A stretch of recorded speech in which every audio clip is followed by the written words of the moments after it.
News Tamil கழுகு. செந்தில் பாலாஜி தரப்போட வேட்பாளர் சிபாரிசு லிஸ்ட பார்த்து கொங்கு மண்டல பாரம்பரிய திமுக காரங்க கொந்தளிக்கிறாங்களாம்.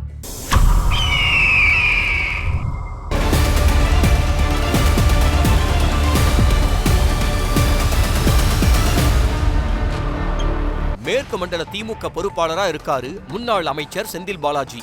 கொங்கு மண்டலத்துல திமுக பெரிய வெற்றி பெறணும்னோ அதிமுகவோட தோல்வி கொங்கு மண்டலத்துல துவங்கணுங்கிறது முதல்வர் ஸ்டாலினோட உத்தரவு. இந்த நிலையில கொங்கு மண்டலத்துக்கான உத்தேச வேட்பாளர் பட்டியல செந்தில் பாலாஜி தரப்பு கட்சி தலைமைக்கு கொடுத்திருக்கான். அந்த லிஸ்ட் வெளியில கசிய அங்க இருக்கிற பாரம்பரிய திமுக நிர்வாகிங்க கோவத்துல முகம் சிவக்கிறாங்களாம். காரணம், அந்த உத்தேச பட்டியல இருக்கிற வேட்பாளர்கள் எல்லாருமே மாற்று கட்சியிலிருந்து திமுகவுக்கு வந்தவங்களா இருக்காங்களாம். உதாரணத்துக்கு கிணத்துக்கடவுக்கு தளபதி முருகேசன் பேரு பட்டியல்ல இருக்கான். இவரு தமாகவிலிருந்து திமுகவுக்கு வந்தவராம். பல்லடத்துக்கு மதிமுகவிலிருந்து வந்த முத்துரத்தினம் பெயரையும் அந்தியூருக்கு தேமுதிகவிலிருந்து வந்த சிவபாலன் பெயரையும் ரெக்கமெண்ட் செஞ்சிருக்காரா செந்தில் பாலாஜி. தொண்டாமுத்தூருக்கு மதிமுகவிலிருந்து வந்த ரவி, பெருந்துறைக்கு அதிமுகவிலிருந்து வந்திருக்கிற தோப்பு வெங்கடாச்சலம், கோபிச்செட்டிப்பாளையத்துக்கு அதிமுகவிலிருந்து திமுகவில் இணைஞ்ச சிந்து ரவிச்சந்திரன் பட்டியல்ல இருக்கிறத பார்த்தவங்க கொதிக்கிறாங்களாம். இப்படி கொங்கு மண்டலத்தில் இருக்கிற பெரும்பாலான தொகுதிகளுக்கு மாற்று கட்சியிலிருந்து திமுகவுக்கு வந்தவங்களுக்கு வாய்ப்பு வழங்கப்படுறதா கசிஞ்ச தகவல்கள் மேற்கு மண்டலத்துல தீயா பரவிக்கிட்டு இருக்கான். ஆனாலும் முதல்வர் திமுகவிலேயே இருக்கிறவங்களை கைவிட மாட்டாரு அப்படிங்கிற நம்பிக்கையோட காத்திருக்காங்க கொங்கு மண்டல நிர்வாகிகள். விஜய் உட்பட தாவேக தலைவர்கள் சென்னைக்குள்ள போட்டியிடுறதுக்கான காரணம் சென்னையில அதிகமா இருக்கிற தலித் சமூகத்தோட வாக்குகள் விஜய்க்கு விழுங்கிற நம்பிக்கையிலையா.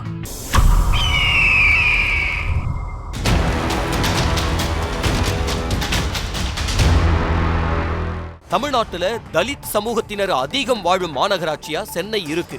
சென்னை மாநகராட்சிக்குட்பட்ட சட்டமன்ற தொகுதிகள்ல சுமாரா 20 லட்சத்துக்கும் மேலான தலித் வாக்குகள் இருக்கு. இந்த வாக்குகள் காலம் காலமா திமுகவுக்கு சாதகமா இருந்துகிட்டு இருக்கு. எம்ஜிஆர் அதிமுகவை ஆரம்பிச்சப்பவும் சென்னை திமுக கோட்டையா இருந்திருக்கு. சென்னையோட பூர்வ குடிகள்னு அழைக்கப்படுற இந்த தலித் மக்கள் திமுக பக்கமே இதுவரை இருந்துட்டு இருக்க, சென்னை மாநகராட்சிக்குட்பட்ட தொகுதிகள்ல விஜய், ஆதவ் அர்ஜுனா, வெங்கட்ராமன் உள்ளிட்ட பல தாவேக முன்னணி தலைவர்கள் போட்டியிட முடிவு செஞ்சதுக்கு பின்னணியில இருக்கிறது தலித் சமுதாயத்தோட வாக்குகள் தானா.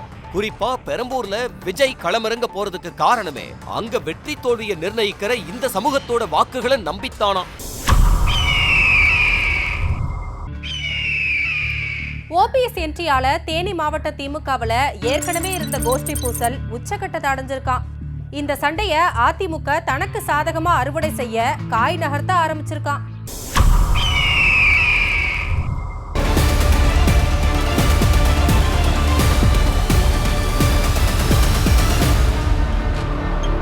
ஓபிஎஸ் திமுகவில் சேர்ந்தப்ப அவரை அறிவாலய வாசல்ல நின்னு வரவேற்ற தங்க தமிழ்ச்செல்வன் தேனிக்குள்ள தன்னோட மாவட்ட செயலாளர் கெத்த காட்டுறாராம்.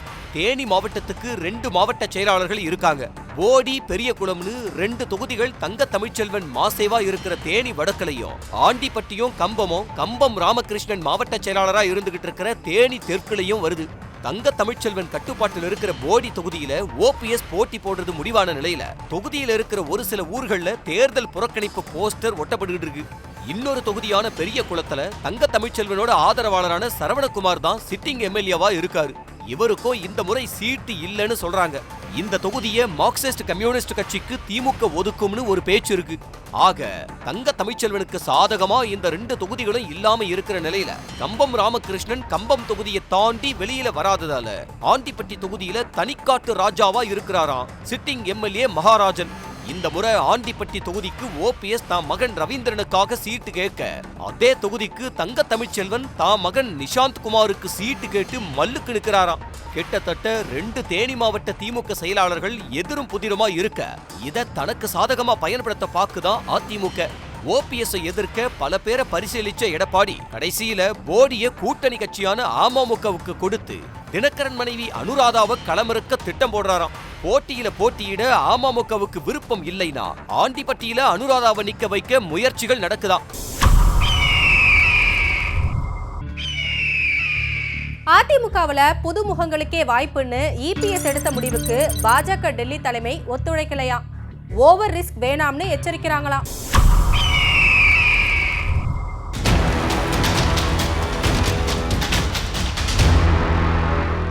அதிமுகவுக்கு புது ரத்தம் பாய்ச்சணும்னு முடிவெடுத்த எடப்பாடி பழனிசாமி பெரும்பாலான தொகுதிகளில் இளைஞர்களையும் புது வேட்பாளர்களையும் களமிறக்க முடிவு செஞ்சிருந்தாராம். இது பத்தி பாஜக தேசிய தலைமை கிட்ட ஆலோசனை செஞ்சாராம்.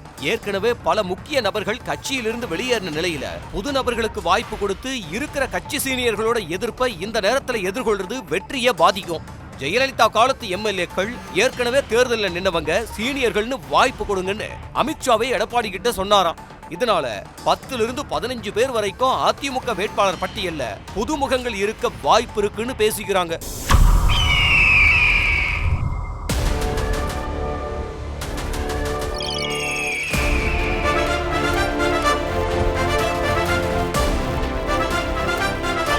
நியூஸ் தமிழ் கழுகு.